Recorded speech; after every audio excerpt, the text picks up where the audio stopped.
Welcome back to episode 2 of Not Now I'm Reading, your one-stop shop for all things genre. Today is going to be our very, very special Hugo Awards discussion episode.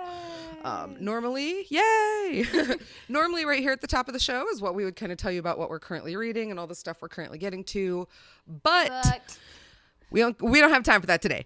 We got a lot of things to talk about with the Hugos, so we are just gonna jump right into it and start talking about what we are excited about, kind of what our thoughts are, all of what's going on with the Hugo Awards. And we are going off the shortlist that is posted on the official Hugo Awards site. I believe that is up to date, and anyone that pulled out or whatever is not on there. If we're wrong, sorry, we're going off the official website. I want to say we're also recording on Thursday, May 25th. So anything that happens after today that changes, there you go. It's not on us. That's not on us. Sorry. So yeah, full disclosure. But yeah, so should we take a pause to mention that the Hugo packet this year was like super awesome? We're gonna super great. We're gonna link to my tweet where I put like all the things you get in the Hugo packet. It's literally several $100s worth of e-fiction. Yeah, like it's like 10, 15 plus whole novels, not to mention short fiction and novellas and fan writing collections and all of that stuff. So all right, so if you are already a member of Worldcon 75, which is the Helsinki Worldcon, you should already have your packet. If not, get in touch with Worldcon. They will make sure you get it. If you are not already a member of Worldcon 75 and you would like to be, you can still join up until when voting closes, which is July 15th, and you will get this whole packet if you join anytime between now and then. And it's a really great value. If you're not actually attending, you can get what's called a supporting membership, and I believe right now it's only, I think it's only $40 right now. So just the Sean and Maguire material in the Hugo Voters packet alone is worth twice that much. You will also get to be a nominating member for the next Worldcon, which is in San Jose in 2018. I guess we'll just start with Best Novel. The nominations for Best Novel are All the Birds in the Sky by Charlie Jane Anders, A Closed and Common Orbit by Becky Chambers, Nine Fox Gambit by Yoon Ha Lee, The Obelisk by N.K. Jemisin, Two Like the Lightning by Ada Palmer, and Death's End by Shinjin Liu, translated by Ken Liu. I really liked The Obelisk.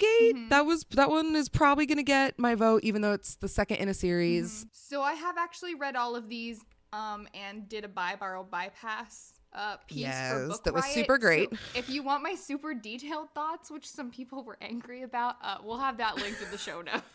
Some people are always angry about everything. Fuck those people. I generally thought these were all good picks. Some of them were just books that are really not for me. I'm probably going to have A Closed and Common Orbit or All the Birds in the Sky as my top pick for this. Out of the last couple of years, I thoroughly enjoyed the shortlist for the Hugos as a whole. I feel like this year has been a pretty solid, for the most part, list of really good nominees. List of things here. Yeah, just across the board. So it was good to see that some of the recent fuckery with all of that has kind of calmed down a bit, and this is a very solid list. I had some weird stuff. I heard some weird stuff about some of the gender representation in Two Like the Lightning. And I have not, and I also heard some mixed reviews of All the Birds in the Sky, so I probably will not end up picking those up. But I adored A Closed and Common Orbit. I gave All the Birds in the Sky 5 stars, which I do like 3 or 4 times a year. Yeah. Interesting. Because most of what I've heard is that it starts really strongly, but then it kind of gets muddled by the end. I firmly believe it should have been 2 books. I still loved it. That's fair. I still loved it. That's fair. Yeah. Okay, well then I will reconsider, and I will consider, because it was nothing against the book so much as just like there's always stuff to read. If you don't get around to reading it, you'll live. I can loan you my copy. That's fair. It was in the Hugo packet, so. Also, yes, and that's the main thing is now that I have a digital copy, the odds of my actually getting around to it are way higher. Did you have anything else about Best Novel? No, I'm just gonna link to my thoughts. And then for the Best Novellas, we have The Ballad of Black Tom by Victor Laval, The Dream Quest of Velvet Bow by Keys Johnson, Penric and the Shaman by Lois McMaster Bujold, Every Heart a Doorway by Shauna Maguire, A Taste of Honey by Kaya Shante Wilson, and This Census Taker by China Mieville.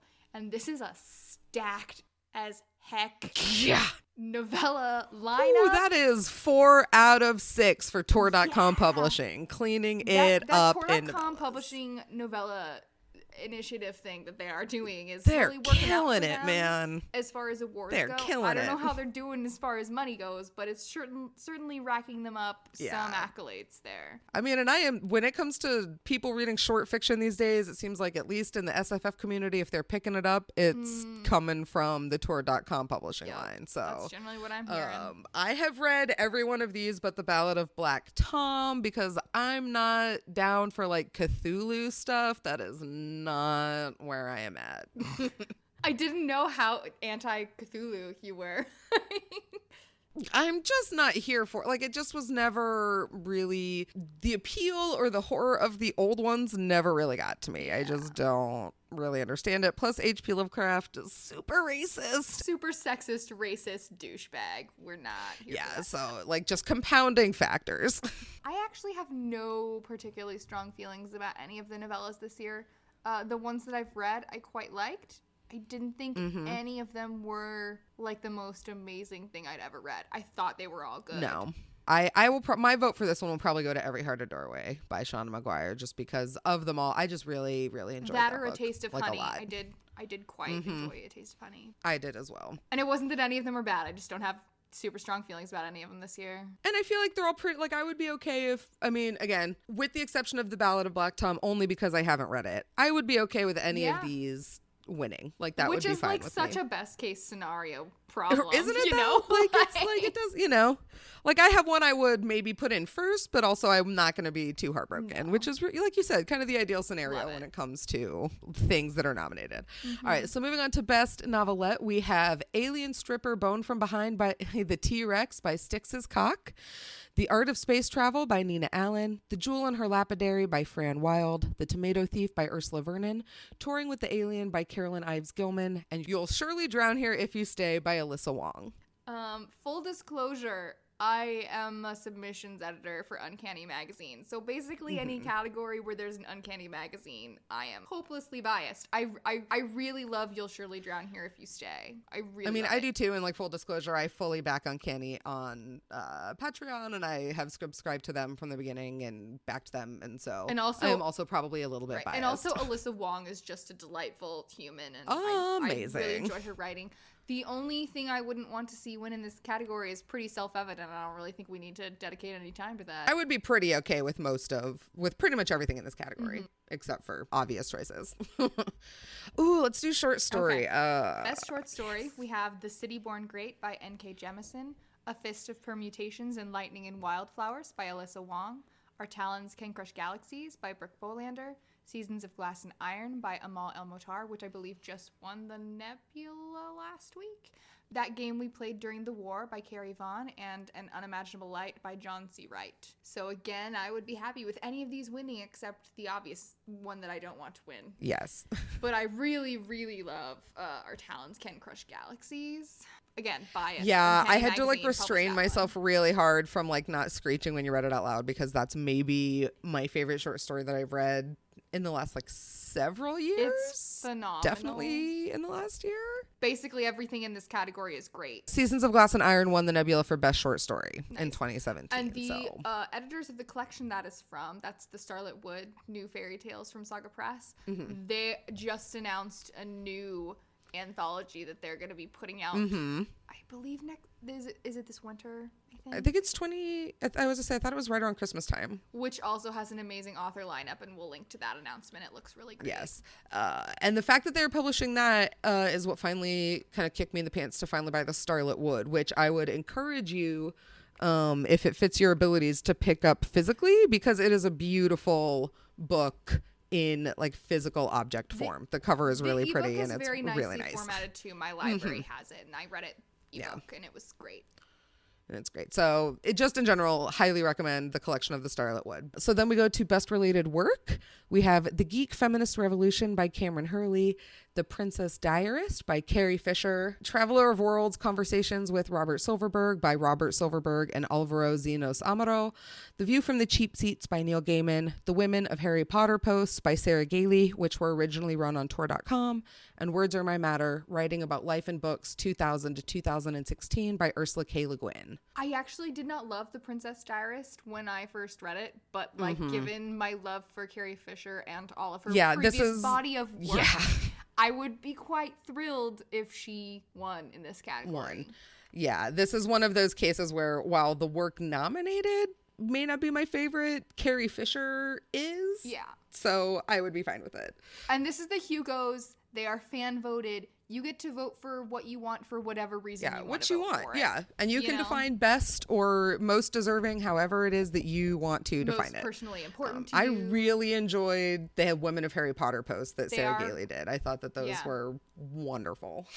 I did not love The View from the Cheap Seats. I mean, I have only read snippets of it so far. I'm not a big Neil Gaiman person. It's nothing personal. Just not my favorite. I love Neil Gaiman, and I feel like he works best in short form, but my thing, and I'm having a similar problem with Words Are My Matter, which is with essay collections like that are pulled from lots of different like time periods and on lots of different subjects, like the ones that are about things I'm super into, like I'm here for, but like there are several like book reviews in the Ursula K. Le Guin novel that like I don't like, it's fine, but I just don't really care. And like, you know, parts of the Neil Gaiman book talk about bands and music reviews, and I'm just like, okay, but like so like I said, I would not be upset, obviously, if Neil Gaiman walked away with a Hugo for this category. It would be fine. I'm like, Carrie Fisher today, Carrie Fisher tomorrow, Carrie Fisher forever. Carrie Fisher. Again, this is not my favorite thing I have ever read by her, but she is very personally important to me as a bipolar person and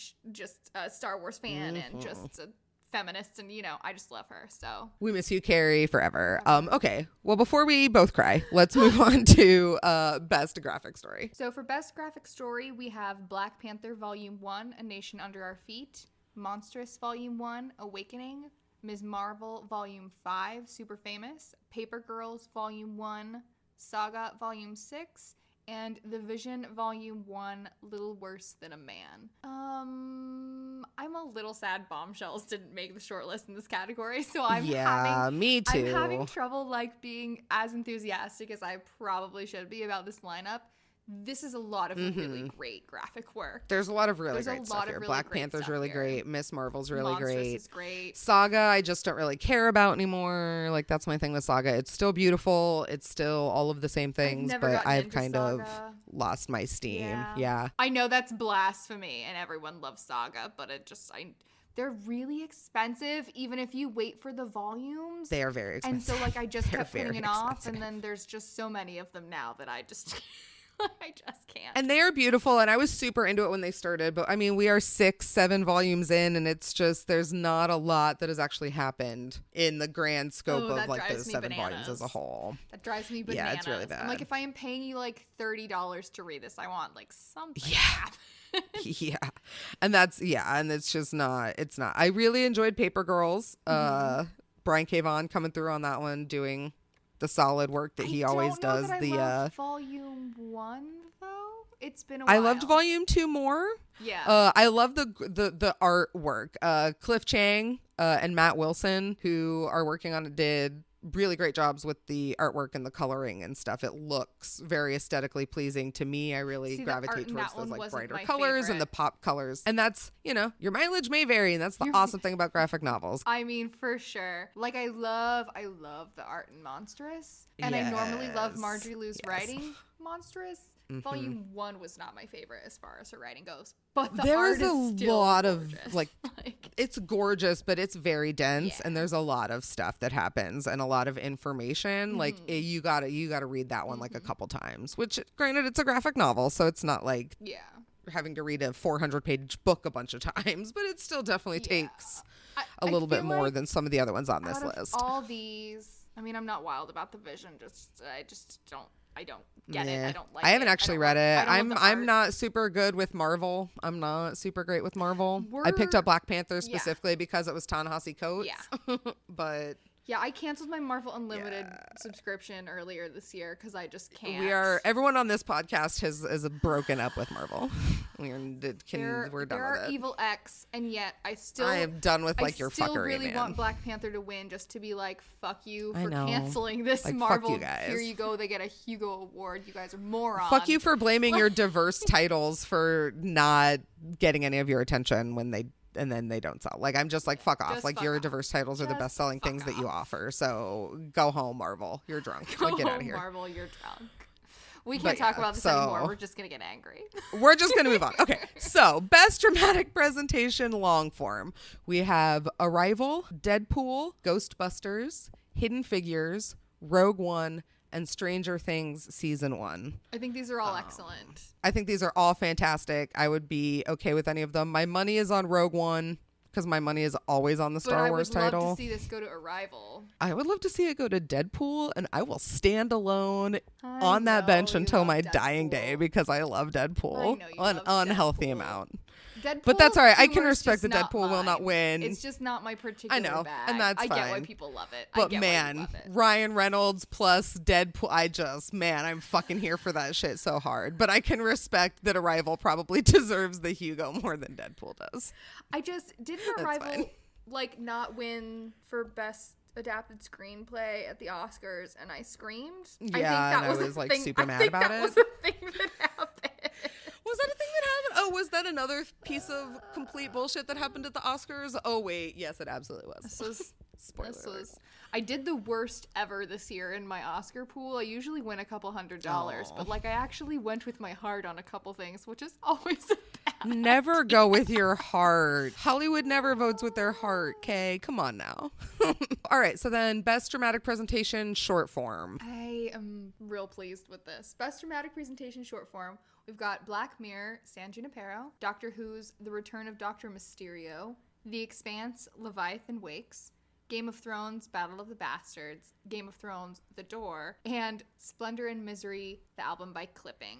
This is just a really wild short list, and I love everything It's so about good. it. Can we take 1 second? Splendor and Misery, for the record, is actually an album. It's a music Yes. album by the musical group Clipping, which is Daveed Diggs, William Houston, and Jonathan Snipes. Daveed Diggs of Hamilton fame. And it is him rapping and providing vocals over this crazy found music, street sounds, just noise. It's wild. It's not my thing at all, but I think it's super cool.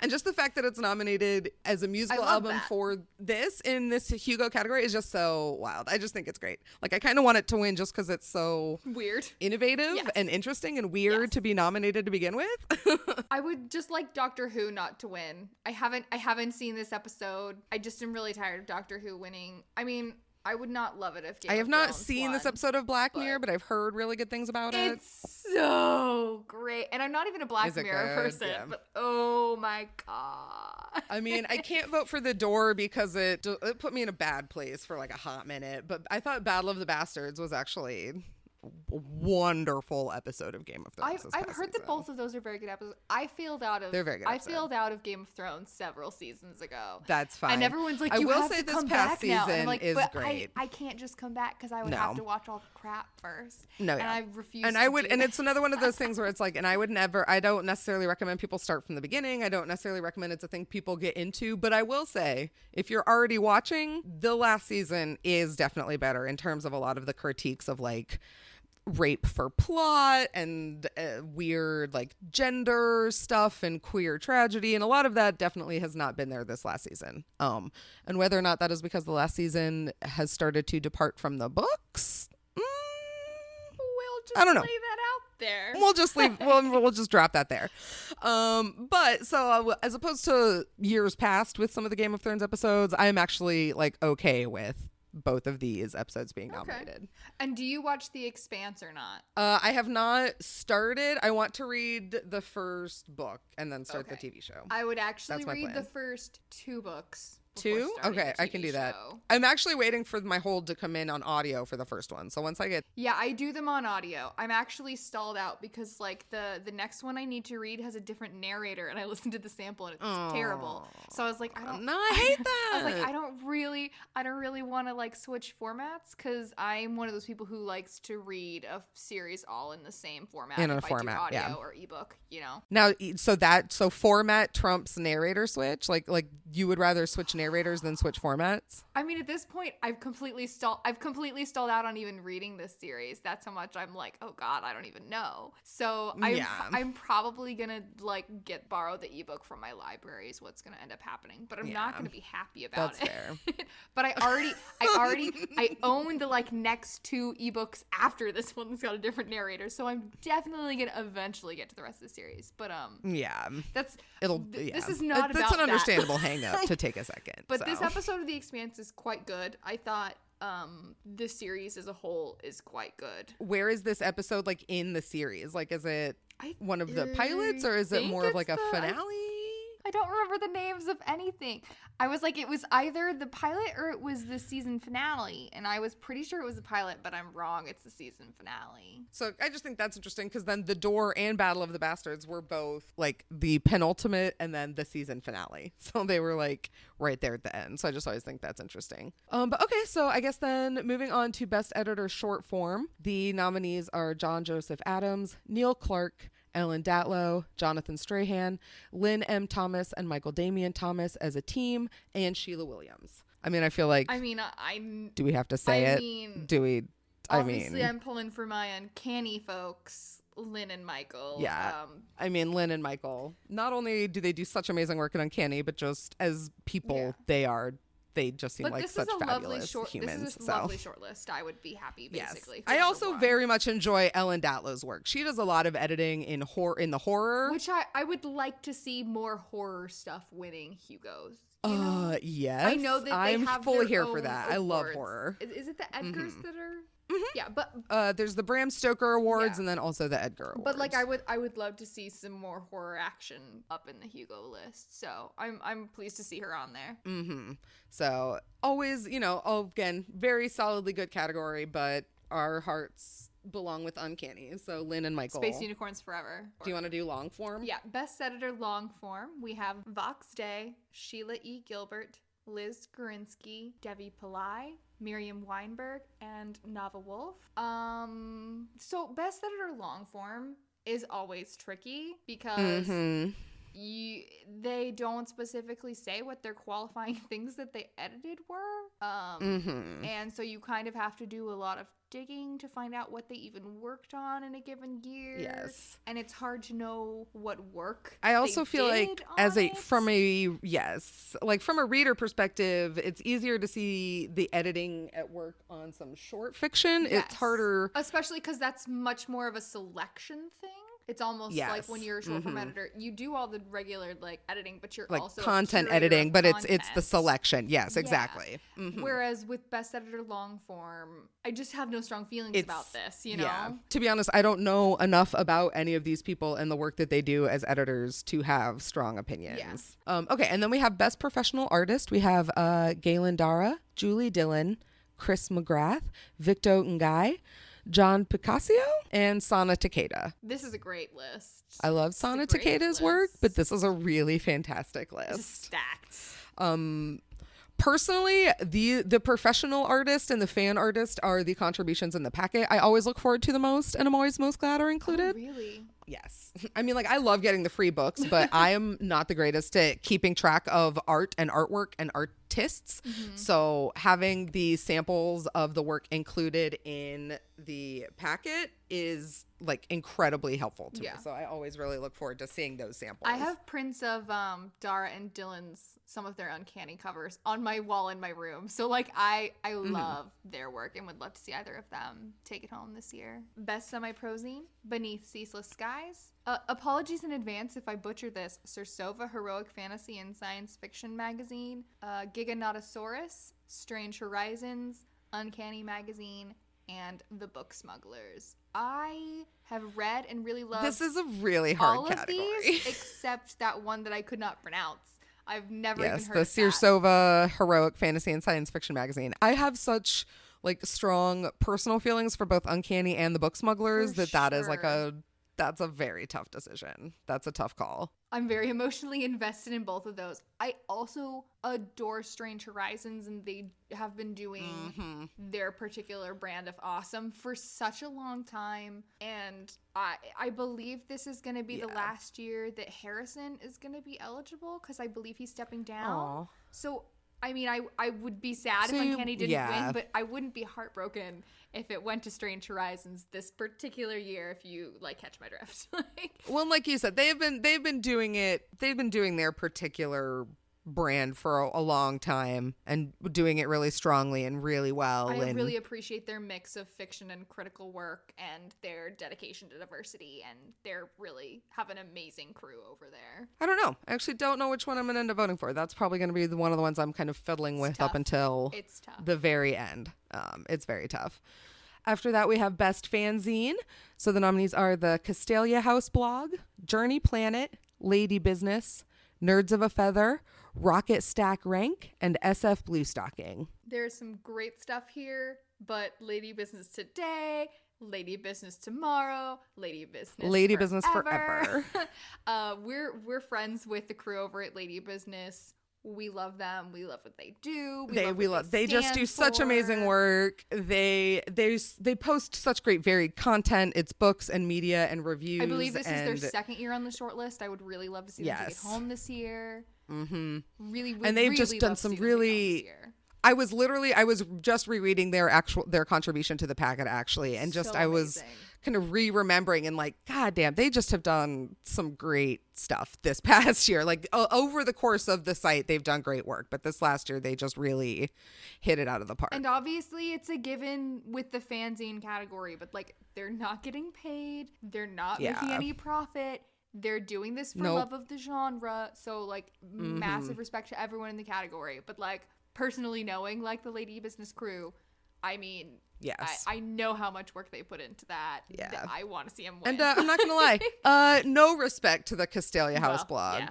Don't care. Mass respect to everybody else in the fanzine category because it's a labor of love. But everything Castalia House touches can go fuck itself.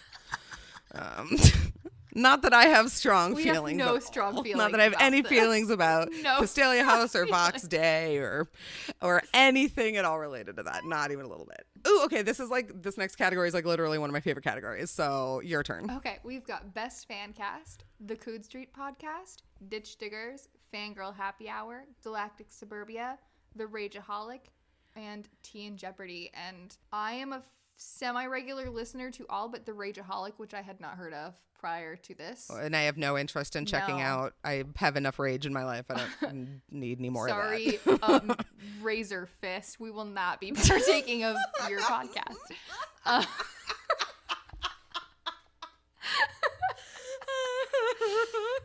Oh man! Oh god! So good. Okay. I probably shouldn't but shit talk someone who calls himself Razor Fist.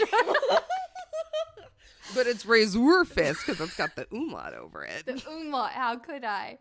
But this is a stacked. How dare you? Stacked category. And what I like the most about this category, especially this year, is that it's really coming at fandoms from all sides. So many different perspectives here. Yeah, dude. You've got some academics, Gary K. Wolfe on Coode Street. You've got some just kind of very intelligent and passionate, but just fans coming from Renee and Anna at Fangirl Happy Hour. Anna also works as in publishing and self-publishing, and but then you have Emma Newman doing Tea and Jeopardy. And so it's just so there's just so many good perspectives and different angles all coming at SFF in general. Plus I am Kay and I are both pretty solid podcast listeners, just on the whole. Yes. So it's always a fun category to. In case you couldn't tell, we're fond of the audio format, considering we are recording our podcast, right now.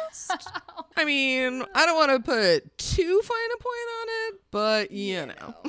And then we have Best Fan Writer. The nominees are Mike Glyer, Jeffro Johnson, Natalie Lurs, Foz Meadows, Abigail Nussbaum, and Chuck Tingle. Great category again. Yes, another solid category. Foz Meadows is the only person going into this that I was familiar with on the short list before the packet came out. Really? So I'm kind you of weren't already reading news? yes. I was not. Oh, so I have since remedied that immediately. Forever. One of my favorite critical blogs, and like I don't always agree with her, but her stuff is amazing and so well thought out. And yeah, the contribution she had in the packet really kind of floored me a little bit. Amazing. So I'm since remedied that. Also, Chuck Tingle, very different, but like I wouldn't be mad. I mean, Chuck Tingle is like, a gift. You're gonna troll the trolls, man. That's he is a gift unto us all, and really, I think more so because he kind of came out of the woodwork. Nobody really knew how seriously to take Chuck for a while, but I think it's become pretty clear recently that he is doing the Lord's work when it comes to keeping us all entertained and sane. I am almost positive that is the first time anyone genuinely meant that Chuck Tingle was doing the Lord's work. The Lord's work. You know what? I'm gonna stand by it, man. He makes every single time I see Chuck Tingle's name pop up in a thing, it is because he is making me fucking laugh by trolling. He brings me such great joy. The people who need trolling. He just brings me joy. He's not doing the kind of serious, actual kind of like strong, more academic and insightful work that a lot of these writers are doing, but goddamn, Chuck is funny. But that doesn't matter because best fan writer can be whatever. No, it doesn't. Is Mike Glyer, is that File 770? Am I remembering that correctly? Yes. So File 770 is such an just like such a mainstay of like kind of old schoolish online fandom, if that makes sense. Or did they start out as a listserv? Yeah. Like, did they start out? Yes. Like, they've been around since the dinosaur days of the internet. I'm not a regular reader, but they are so much respect. Much respect to the work Mike Glyer has been doing for a very long time at File 770. Also, Natalie like Lewis. I said, Foz and Abigail are both. I don't know Natalie. I mean, I don't know her personally. Well, you don't. I do not. You don't just know everybody? I am not a regular Pretty Terrible reader, mostly just because, like, I just am always behind in all of my blog reading. But whenever I do catch Natalie's pieces, they're always great. And that is, I think, part of the problem is that of all of the kind of forms of getting my, like, SFF news and kind of commentary, like, I'm not great at blogs and it's staying great on blogs. I don't have, like, a super great RSS reader. I don't. So that's kind of the one area that I think tends to get a little less attention as opposed to like the podcasts and all of that stuff that's very easily assembled and updated and kind of easier to stay on top of. So best fan artist, I'm going to apologize in advance for butchering multiple people's names. I did actually do some Googling before this trying to make sure I wasn't going to fuck this up, but I'm going to fuck it up anyway. I'm really sorry. Steve Stiles, Spring Schoenhuth, Lacane, Vesa Letamaki, Elizabeth Leggett, Nini Alto. Okay, so what are your thoughts here? I have no thoughts. Like, I really love this list. I think it's a Having great looked list. at the samples in the packet, I really like this list. Again, I would be fine with like any of these people taking this home. So, way to go being great at art.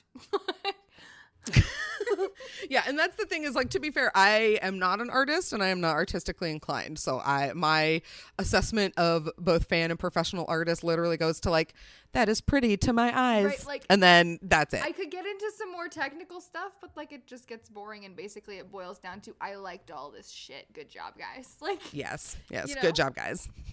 Yeah, but still solid representation across the board, a very strong category. And then, all right, well, the very last category, last official Hugo category, and then we'll get to the Campbell Award, but best series, which of course is the new award in 2017 that they're kind of doing their test run on. Year. Yes, and the nominations are The Craft Sequence by Max Gladstone, The Expanse by James S.A. Corey, The October Day Books by Sean McGuire, the Peter Grant / Rivers of London series by Ben Aronovich, the Temeraire series by Naomi Novik, and the Vorkosigan Saga by Lois McMaster Bujold. So I'm really into this category, not in the way that it's formatted. I hate the requirements that they've laid out. Yes. I don't really want to get into that because I just hate that's them. like a whole separate thing. It's a whole separate that's thing. kind of too late now. Like it's kind of too late to but go I off on that. But I think that as a whole, this is a really great list of series. Yes. There are not nearly just as many white dudes as I thought there would be. And it's not my favorite like on props this to that. list, but I'm going to vote for Temeraire because it's done. And Even Also, if yes. this continues to be a category, as far as I know, you have to have a work published in that year in the series to nominate. So Yes. this is So possibly technically the only this time. is the only year. Yeah. Yeah. And the last book in the series was not my favorite, but I love the series as a whole, and I love Naomi Novik's work. And I was gonna say, I've only read the first book in that series, which is also the book that they included in the packet. They included the first and the last book.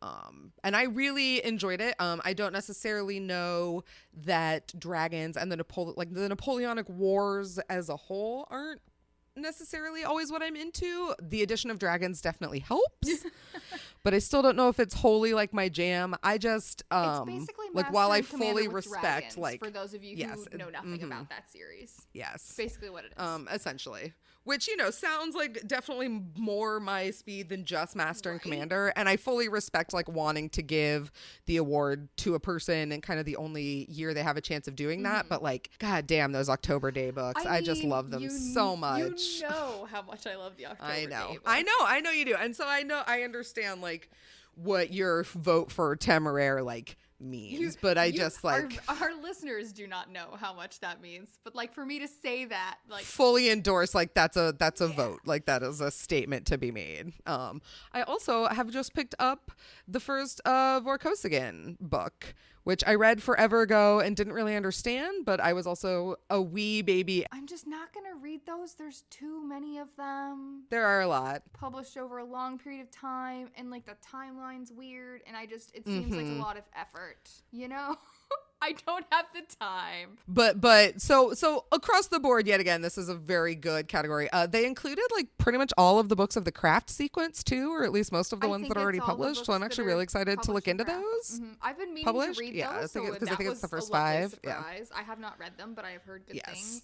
The Expanse, obviously, I'm not done reading them, but I like the series so far that I've read. I have not read the Ben Aronovich books. Me neither. So I have no horse like, there, comment on that, but no horse in that particular race. But yeah, I think of the whole series, the Toby Day has my heart for life. So plus Sean and she's killing it lately, just across the board with her shorter fiction and doing the Toby Day We're stuff big still Sean and McGuire writing as Mira fangirls, Grant. so And I would be perfectly happy for her to win this, but like I'm probably voting for Temeraire. okay, so do you want to do the Campbell Best New Writer, the Not a Hugo? So we have the Not a Hugo John W. Campbell Award, which is for Best New Writer. They're always very adamant.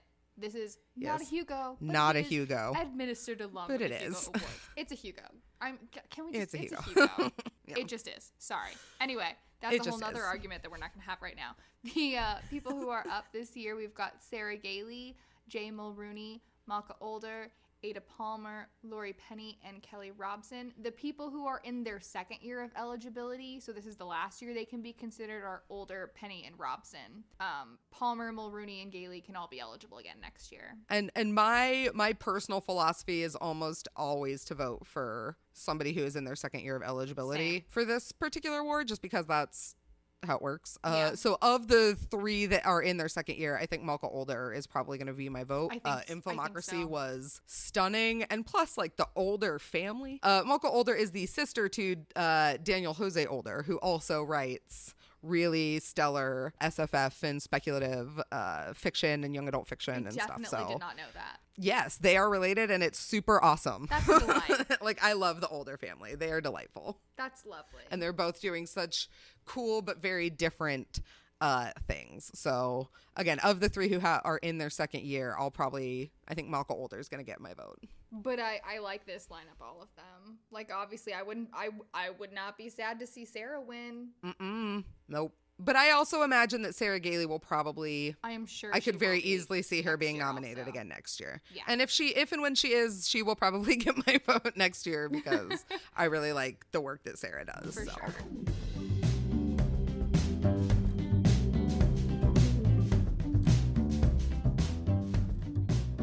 But All right, guys, that is everything. That is the whole Hugo short list, the long short list. Very long. Short list. Obviously, let us know what you're thinking, what you're voting for, what you're not voting for is also always a very fun discussion to have. But yeah, we will be back next week with another one of our book talks. We are going to be discussing The Long Way to a Small Angry Planet. Don't forget, if you are voting this year, you can still get your membership up until July 15th. That's the day voting closes. You will get all of those works that are included. I'm going to leave a link in the show notes that tells you kind of all the things you're going to be getting with that.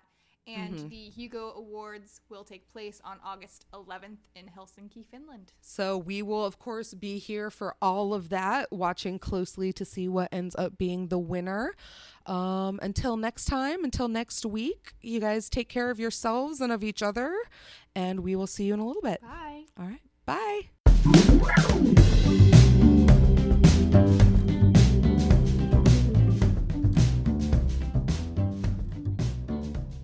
I don't know. I really like puns, and Styx's cock makes me laugh.